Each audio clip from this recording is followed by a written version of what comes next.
My name is Frederick Solomon Perls, but I go by Fritz Perls, and I'm here to tell you a little bit about who I really was. I was born in Germany in 1893, and I was a very, very bright little boy.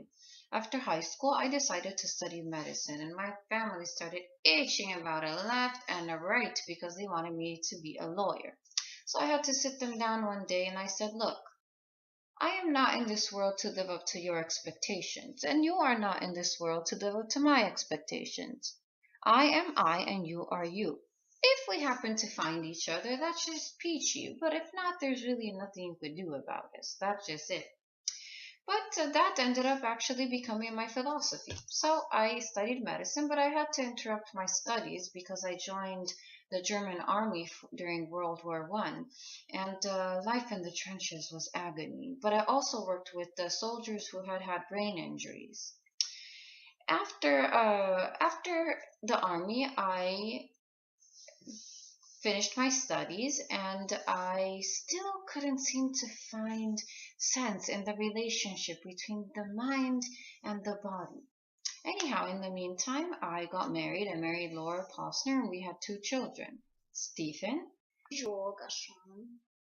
and Renate.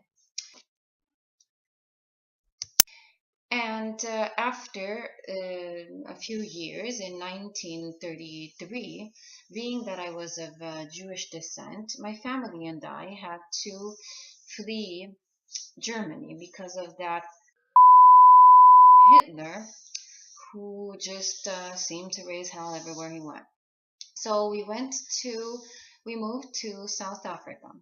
And there I continued to teach the gospel of Freud because I was still very loyal to him and his ideas and theories.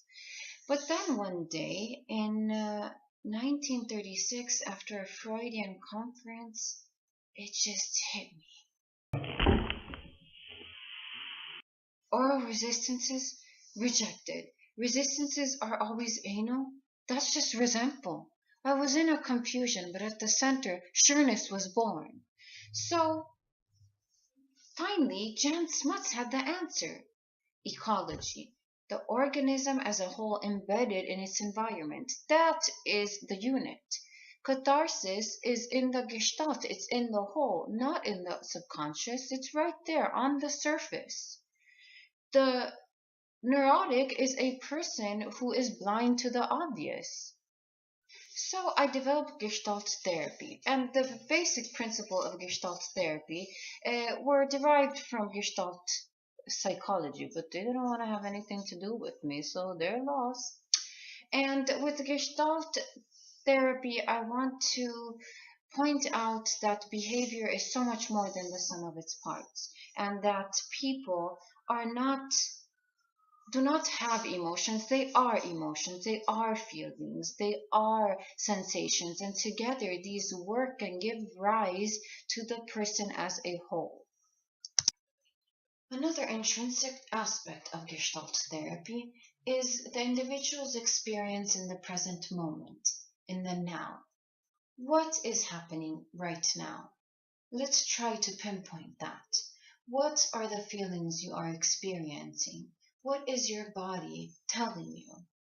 What is your body saying and communicating? By understanding this, the individual can see more clearly the connection between the emotional self and the physical self. And this leads to responsibility, and it leads to confidence. In concluding, Gestalt therapy has the goal of increasing self-awareness and to work towards integration of the person into a systemic whole. Thank you.